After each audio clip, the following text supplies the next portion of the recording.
दुसरं मी असं म्हटलं होतं की मनुस्मृती हा ग्रंथ जर नीट मूळ मनुस्मृती जर वाचली असती तर कदाचित ती जाळली नसती असं मी बोललो. आता ह्याच्या पाठीमागे बोलण्याचा माझा मूळ उद्देश असा आहे की मला असं म्हणायचंय की हिंदुत्व ह्या विषयावर बोलत असताना हिंदू धर्मातले जे सगळे धर्मग्रंथ आहेत, भगवद्गीता आहे, रामायण आहे, महाभारत आहे, 4 वेद, उपनिषद, पुराण, मनुस्मृती, तर हे सगळं आपण वाचतच नाही.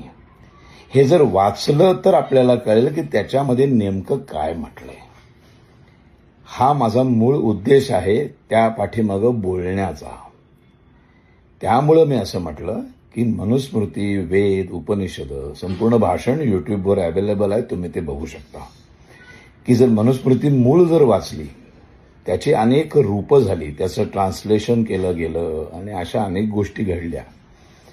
आता बाबासाहेबांनी नंतर जेव्हा मनुस्मृती जाळल्यानंतर हिंदू कोड बिल बनवताना मनुस्मृतीचा वापर त्यांनी उपयोग करून घेतलेला आहे. मनुस्मृती ही आधाराला घेतलेली आहे, हे त्यांनी स्वतः लिहिलेलं आहे.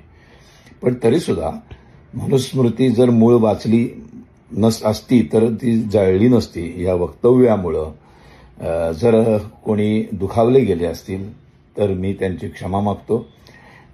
मी दिलगिरी व्यक्त करतो मनापासून.